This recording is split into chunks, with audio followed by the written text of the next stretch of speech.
Assalamualaikum warahmatullahi wabarakatuh. Perkenalkan, nama saya Gita Nurul Fitri Damanik. Saya berasal dari kelas Ekonomi Islam 2E, Fakultas Ekonomi dan Bisnis Islam, Universitas Islam Negeri Sumatera Utara. Video kali ini saya perbuat untuk memenuhi tugas dari mata kuliah Ekonomi Mikro Islam dengan dosen pengampu Bapak Imsar MSI. Jadi, di sini kita akan membahas materi tentang elastisitas. Sebelumnya, kalau dalam ilmu ekonomi itu, elastisitas itu ada beberapa pembahasannya. Yang pertama itu ada elastisitas harga, ada elastisitas silang, ada elastisitas pendapatan. Tetapi kali ini kita hanya membahas tentang elastisitas harga. Jadi di dalam elastisitas harga itu nanti ada elastisitas harga untuk permintaan dan ada yang untuk penawaran. Tapi sebelum ke sana, kita harus mengetahui dulu apa sih definisi dari elastisitas itu. Kalau kita mendengar kata elastisitas, pasti ada bayangan yang terbersit, yang terpikir dalam pemikiran kita kan. Tetapi untuk tujuannya itu sebenarnya elastisitas itu untuk mengukur kepekaan. Kalau udah membahas kepekaan, pastinya kita apalagi anak-anak muda sekarang ya, kepekaan itu kayak bagaimana ya respon dia kalau misalnya kita suka sama orang. Pasti kita membuat suatu usaha untuk membuat dia tertarik juga kepada kita kan. Bagaimana kepekaan kita terhadap respon dia dan bagaimana kepekaan dia terhadap respon kita. Jadi samalah ilustrasinya ini bisa kita kaitkan sama dengan di dalam ekonomi. Kalau di dalam ekonomi, pertama itu yang di permintaan, elastisitas permintaan. Elastisitas permintaan itu adalah untuk mengukur seberapa besar jumlah barang yang diminta itu berubah karena harga barang yang diminta itu berubah juga. Jadi, sekali lagi, elastisitas permintaan adalah untuk mengukur seberapa besar jumlah barang yang diminta itu berubah akibat harga yang diminta itu berubah juga. Tapi berbeda dengan elastisitas penawaran. Kalau di dalam elastisitas penawaran, kita berbicara kita seolah-olah sebagai produsen. Jadi kalau di elastisitas penawaran, itu untuk mengukur seberapa besar jumlah barang yang kita tawarkan, perubahan jumlah barang yang ditawarkan dengan perubahan harga yang kita tawarkan. Jadi elastisitas itu intinya adalah untuk mengukur seberapa besar jumlah barang yang diminta atau ditawarkan, perubahan jumlah barang itu dengan perubahan harga yang diminta atau yang kita tawarkan. Jadi kita kalau di elastisitas permintaan kita ada dua unsurnya. Itu yang pertama kuantitas dan harga dan kuantitas. Jadi pastinya nanti kita kalau dalam ekonomi ini membahas tentang elastisitas, pastinya akan masuk ke angka, pastinya ada rumus kan. Kalau rumus di permintaan itu elastisitas P per Q kali delta Q per P. P ini adalah harga dan Q ini adalah kuantitas. Dikali perubahan dari kuantitas barang itu dan perubahan dari harga itu. Atau bisa juga rumusnya persentase dari perubahan kuantitas per persentase dari perubahan harga. Jadi dari rumusnya ini nanti kita akan dapat angkanya, hasilnya. Jadi dari hasil ini kita bisa mengetahui apakah kejadiannya itu elastis atau dia inelastis atau dia uniter atau elastis sempurna atau inelastis sempurna. Jadi setelah ini kita akan membahas tentang jenis-jenis elastisitas. Selanjutnya kita masuk ke jenis-jenis elastisitas. Dari rumus yang tadi udah dijelaskan, yang P per Q dikali delta Q per delta P, nanti di sini kita menemukan angka. Dan dari angka ini kita dapat mengetahui apakah barang tersebut itu elastis atau barang tersebut inelastis atau barang tersebut uniter atau barang tersebut elastisitas sempurna. Jadi dari angka inilah makanya kita mengetahui jenis-jenis elastisitas. Jenis-jenis elastisitas itu ada 5. Yang pertama, elastis. Elastis ini nilai E-nya itu lebih besar dari 1. Dan gambar kurvanya Q0, Q1. Di sini P1, sini P0. Gambar kurvanya dia cenderung landai.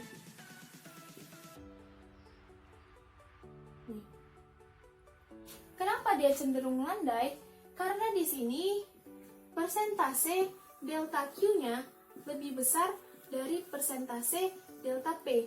Jadi, suatu barang dikatakan elastis apabila dia mengalami dia sangat peka terhadap turunnya harga.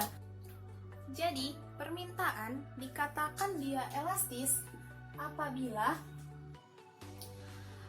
harga dari suatu barang itu menyebabkan perubahan dalam permintaan barang itu secara besar.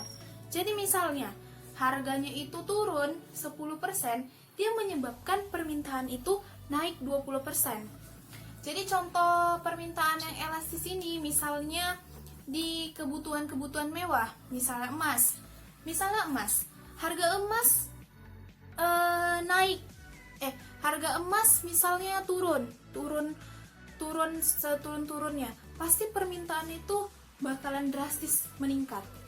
Kalau misalnya harga emas lagi naik-naiknya, pasti kita malas juga kan beli emas.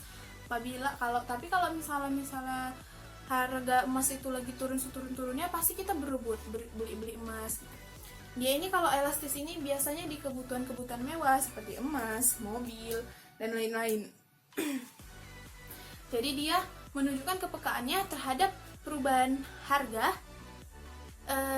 harga yang turun persentasinya menyebabkan permintaan naik, permintaan itu berubah menjadi naik sebesar-besarnya.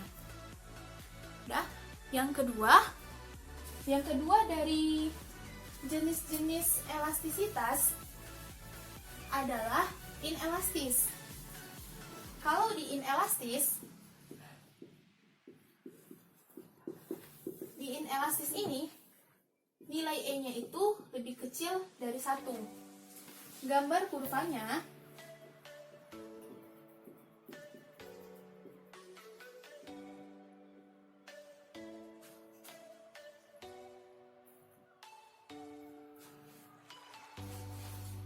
kalau dia kurvanya di inelastis ini, dia kurvanya agak curam.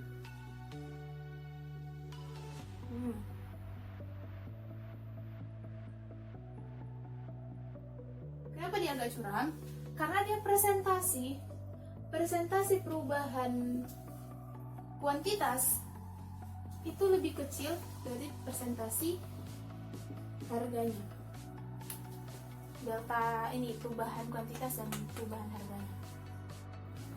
Jadi, permintaan dikatakan inelastis apabila perubahan dari harga itu tidak sangat mempengaruhi terhadap permintaan barang. Misalnya, harganya itu turun misalnya 10%. Tetapi permintaannya tidak naik di atas dari 10%. Jadi dia tidak sangat mempengaruhi. Misalnya kalau inelastis ini bentuk permintaannya itu misalnya dalam kebutuhan pokok. Misalnya harga garam itu naik. Tetapi permintaannya tetap tidak turun. Biarpun harga garam itu naik, karena kita membutuhkan garam itu. Karena kita membutuhkan garam dalam kehidupan sehari-hari. Jadi kalaupun harganya naik, orang-orang pun tetap membeli garam karena dia membutuhkan garam itu. Jadi kalau di inelastis ini biasanya barang-barangnya itu ya contoh-contohnya kebutuhan-kebutuhan pokok kita sehari-hari, misalnya beras, kebutuhan pokok lainnya lah. Terus yang ketiga,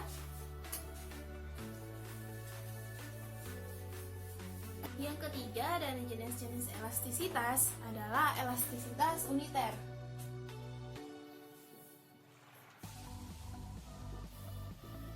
Kalau di sini nilai E-nya itu selalu sama dengan 1 dan bentuk kurvanya pun tidak terlalu curam dan tidak terlalu landai.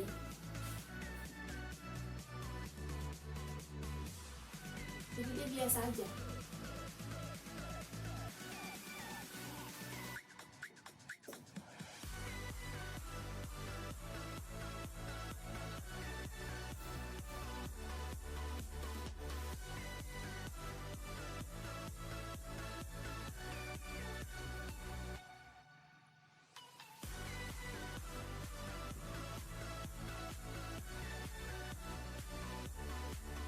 Saja, dia nggak curam, nggak landai, karena di sini persentasi dari delta Q dia sama dengan persentasi delta P.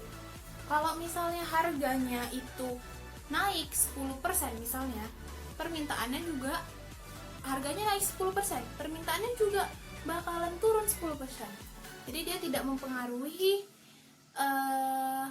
dia tetap sama. Turunnya permintaan dan naiknya harga. Harganya naik 10%, permintaannya bakalan turun juga 10%. Dalam ini, uniter ini biasanya permintaan bersifat kasusatif. Itu tergantung kasus-kasusnya. Tapi biasanya ini ada di barang elektronik. Dan yang keempat dari jenis-jenis elastisitas adalah di sini ada inelastis sempurna.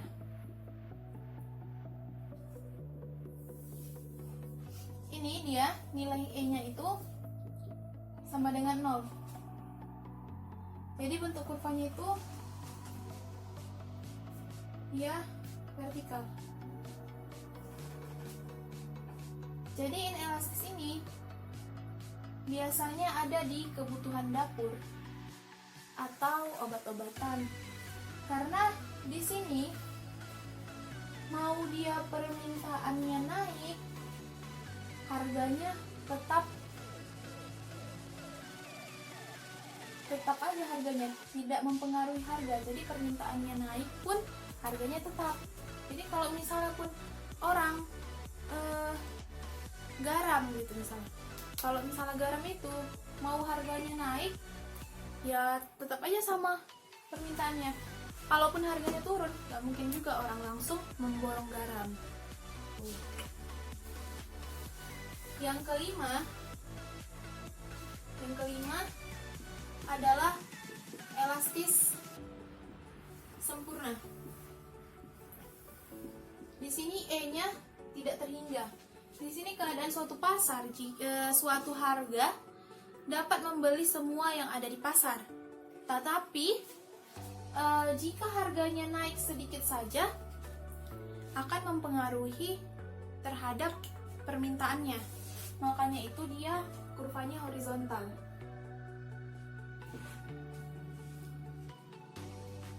Jadi di video kali ini kita akan membahas tentang elastisitas.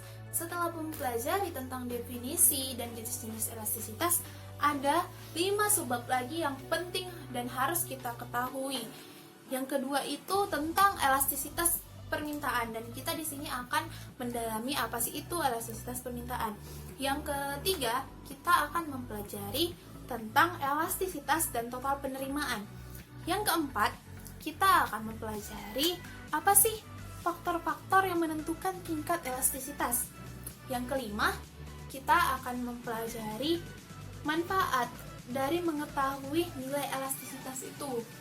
Dan yang terakhir, kita akan mempelajari secara lebih mendalam tentang elastisitas penawaran. Kita masuk ke pembahasan yang kedua. Yang kedua itu tentang elastisitas permintaan.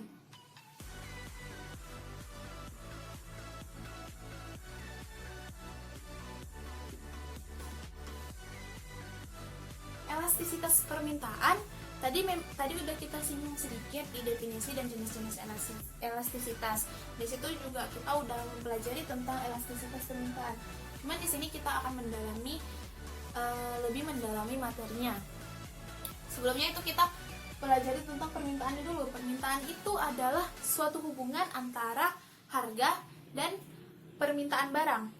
Jadi, hukum permintaan, a law of demand, itu jika suatu barang permintaannya itu naik, maka harganya pasti turun. Dan itu juga sebaliknya. Jika harganya naik, maka permintaan barang itu akan turun. Itu biasa disebut ceteris paribus. Jadi, elastisitas permintaan adalah untuk mengukur suatu permintaan barang dengan harga yang ditawarkan. Ya sama dari hukum permintaan tadi, semakin tinggi harga barang maka permintaannya makin turun. Itulah elastisitas, untuk mengukur perubahan presentasi antara naiknya harga barang dengan turunnya permintaan. Jadi setidaknya ada 3 faktor yang mengaruhi elastisitas tersebut. Yang pertama itu harga barang itu sendiri, harga dari barang itu sendiri. Harga dari barang itu sendiri pasti mempengaruhi tingkat permintaannya nanti.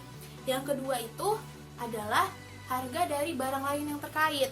Dan yang ketiga adalah dari tingkat pendapatan.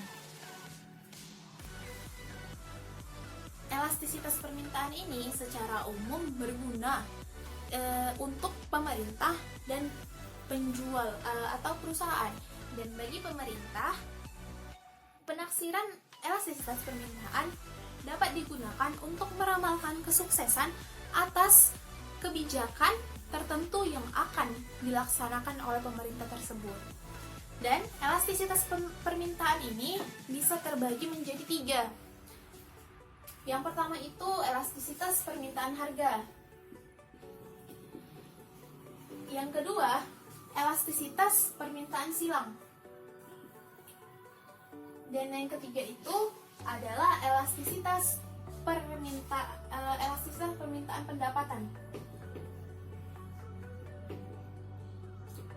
Dan kita akan membahas satu-satu ini tentang harga, silang, dan pendapatan. Kita masuk yang pertama, tentang pembagian dari elastisitas permintaan tadi. Yang pertama itu adalah elastisitas permintaan harga atau price elasticity of demand. Jadi elastisitas harga ini adalah perubahan relatif antara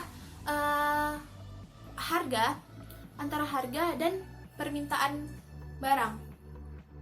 Sama seperti tadi, jika lebih tinggi permintaan barang tersebut, maka harga akan turun. Dan apabila harga naik, maka permintaan akan turun. Dan di sini rumusnya itu adalah EH, elastisitas harga, sama dengan delta Q X per delta PX dikali PX per QX. PX di sini artinya rata-rata permintaan, dan QX di sini adalah rata-rata. Di sini PX bukan rata-rata permintaan, tetapi PX adalah rata-rata harga, dan di QX adalah rata-rata dalam permintaannya. Jadi nilai EH ini pasti selalu negatif, terlebih pada suatu barang-barang normal atau barang-barang pokok yang biasanya itu pasti dia negatif. Kenapa dia bisa negatif? Sesuai dengan pengertian elastisitas permintaan harga tadi, dia selalu bertolak belakang antara harga dan permintaan.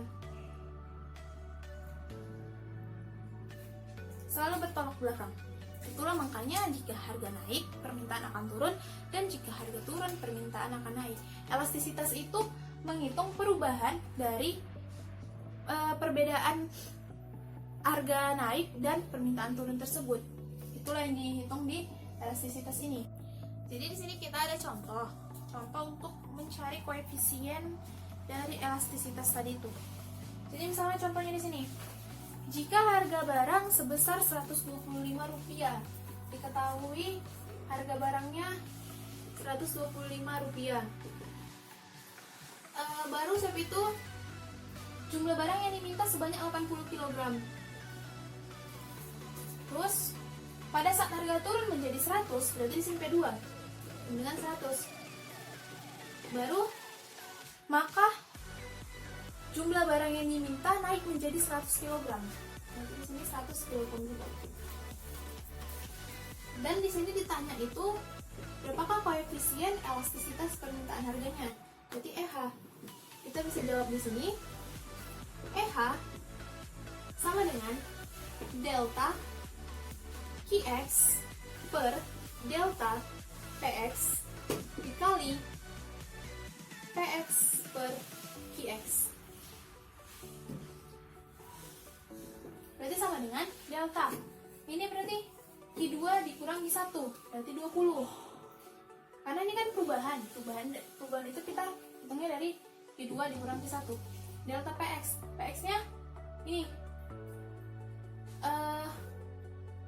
P2 dikurang P1, berarti 100 dikurang 125, berarti min 25 dikali Px per Qs. Px dari sini 125 per 100 dibagi 2, karena ini rata-rata hilang, berarti 225 per 2 per Qx nya 180 dibagi 2. Jadi di sini hasilnya karena ini negatif, pasti di sini negatif 1,4.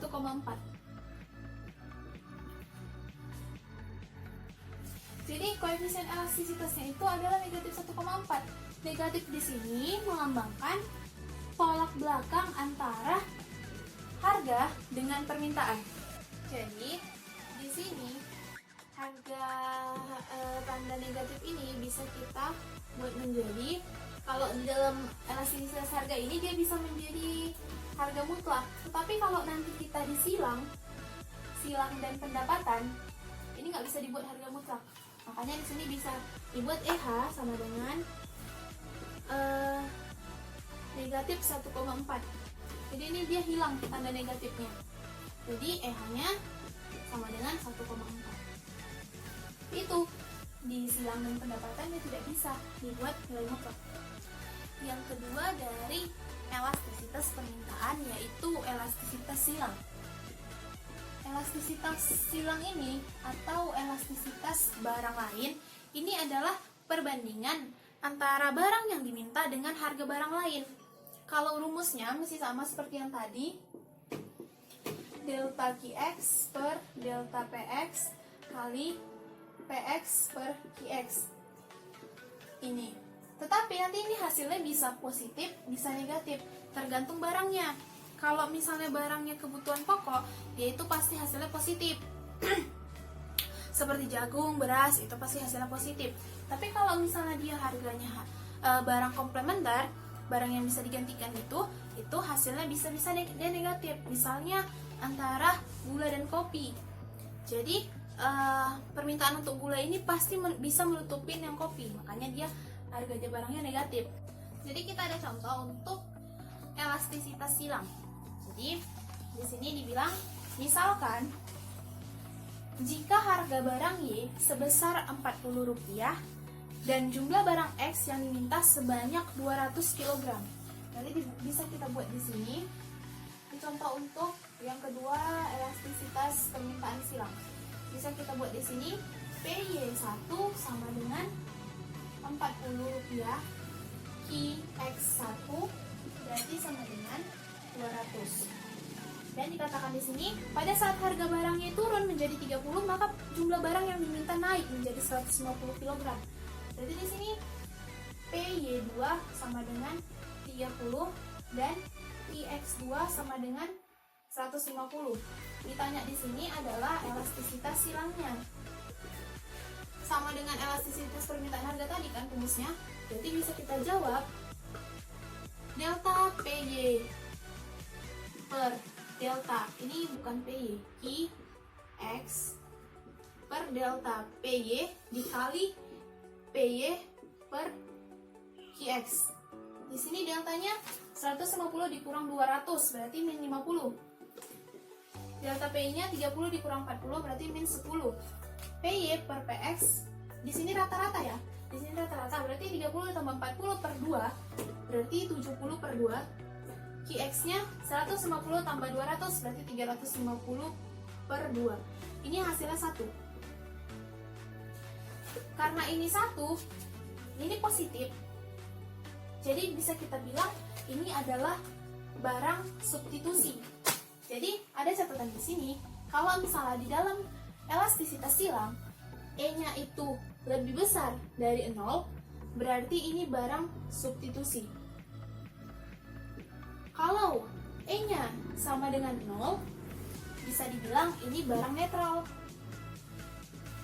Dan kalau E-nya lebih kecil dari 0, berarti ini adalah barang komplementer. Karena kalau di sini dia bersifat positif. Kalau di sini dia bersifat negatif. Selanjutnya kita akan membahas ke pembahasan yang ketiga, yaitu tentang elastisitas permintaan pendapatan. Yang ketiga dari elastisitas permintaan adalah elastisitas pendapatan atau income elasticity of demand. Jadi, di elastisitas pendapatan ini maksudnya, elastisitas pendapatan dari permintaan itu maksudnya untuk mengukur suatu respon konsumsi terhadap perubahan pendapatan. Jadi kita bisa buat rumusnya itu, elastisitas pendapatan sama dengan delta QX per delta I dikali rata-rata I per rata-rata QX. Ini ada contoh. Contohnya itu, jika pendapatan konsumen sebesar 8.000, berarti bisa kita buat I1 sama dengan 8.000. Jumlah barang yang diminta 5 kg, berarti QX1 sama dengan 5. Terus jumlah pada saat pendapatannya naik menjadi 12.000, berarti I2-nya sama dengan 12.000. Maka jumlah barang yang diminta naik menjadi 10 kg. 10. Jadi di sini ditanya EI-nya. Berarti bisa langsung kita jawab EI-nya sama dengan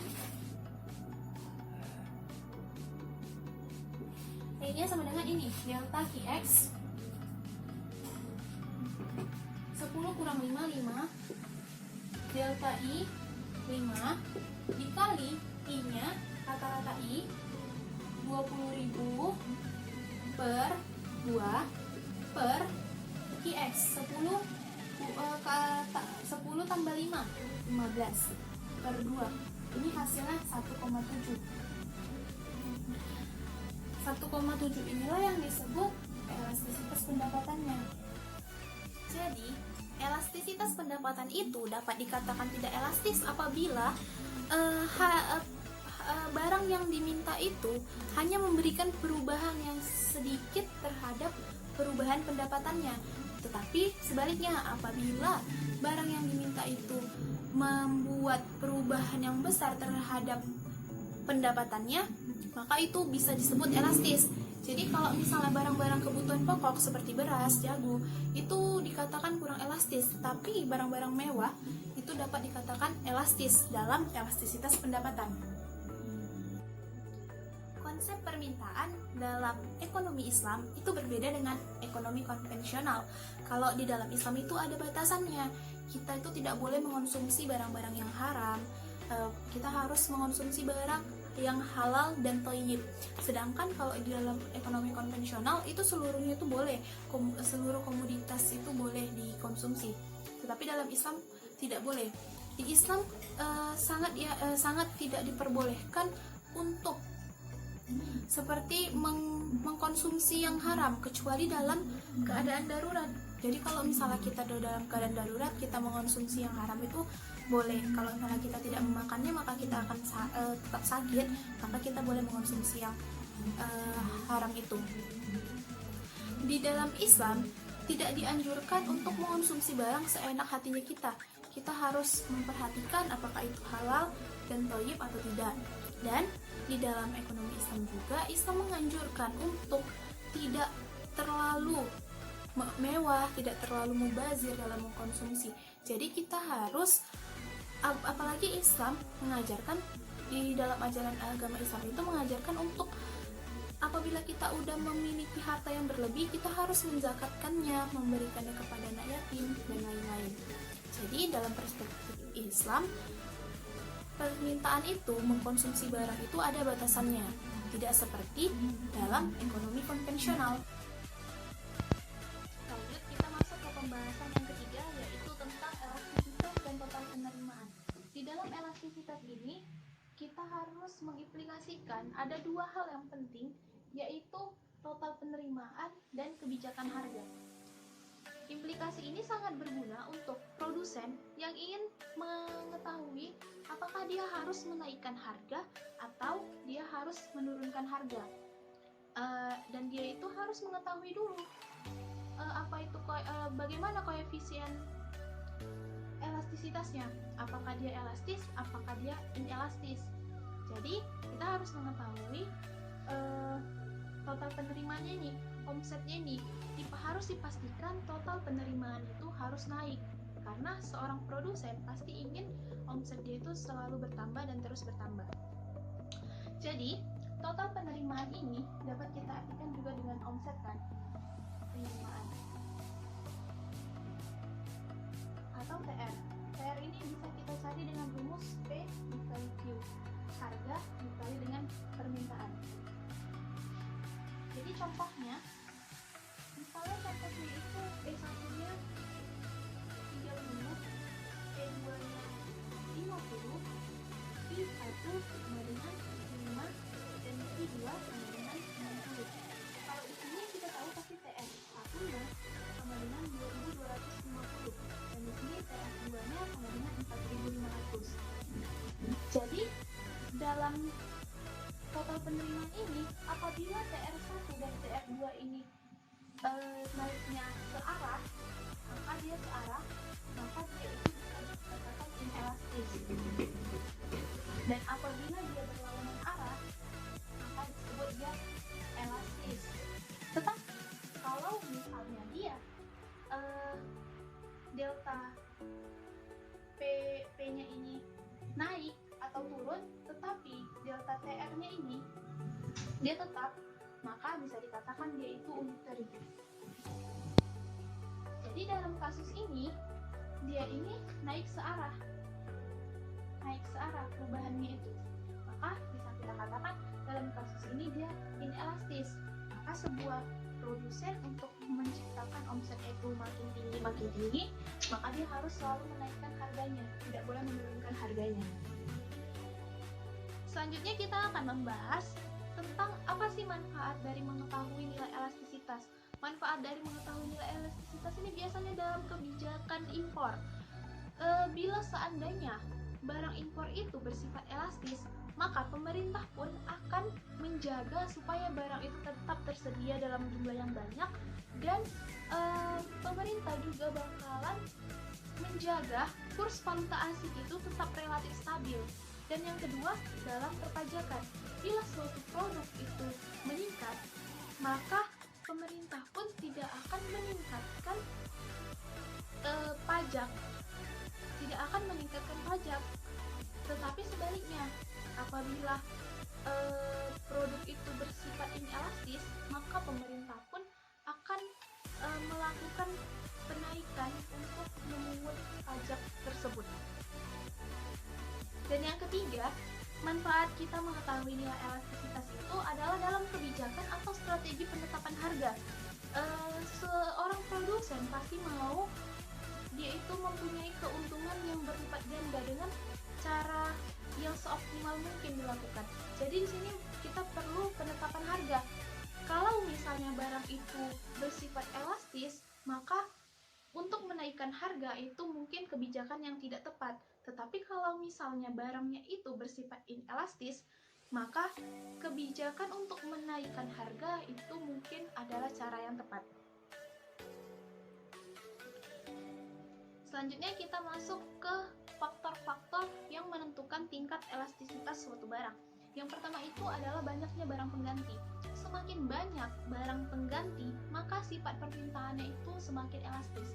Tetapi sebaliknya, semakin sedikit barang pengganti, maka sifat permintaannya itu inelastis. Jadi misalkan alasannya itu kayak kalau misalnya makin banyak barang penggantinya, pasti orang akan membelinya ke barang penggantinya. Tetapi kalau misalnya sedikit barang penggantinya, maka orang akan tetap membeli barang itu.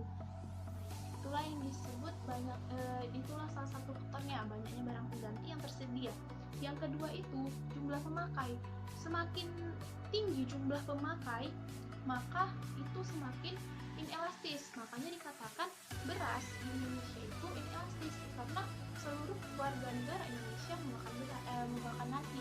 Tapi dari beras dulu baru diolah menjadi nasi. Yang selanjutnya itu persentase pendapatan yang dibelanjakan. Terus yang terakhir itu adalah jangka waktu analisisnya. Selanjutnya kita masuk ke pembahasan yang terakhir, yaitu tentang elastisitas penawaran. Kalau di elastisitas penawaran, kita tahu penawaran itu, hukum penawaran, the law of supply, itu jika permintaan naik, maka harga pun bakalan naik. Jadi kalau misalnya elastisitas penawaran itu sama seperti elastisitas permintaan, tetapi di dalam elastisitas penawaran kita berbicara seolah-olah kita sebagai produsen. Jadi elastisitas penawaran itu untuk mengukur responsif perubahan antara perubahan permintaan dengan perubahan penawaran dengan perubahan harga yang ditawarkan.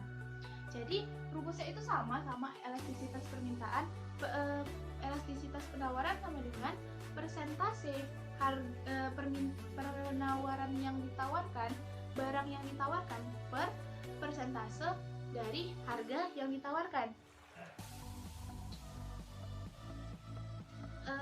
Selanjutnya, jika penawaran itu tinggi, penawaran atas suatu barang itu tinggi, maka harganya itu juga relatif tinggi.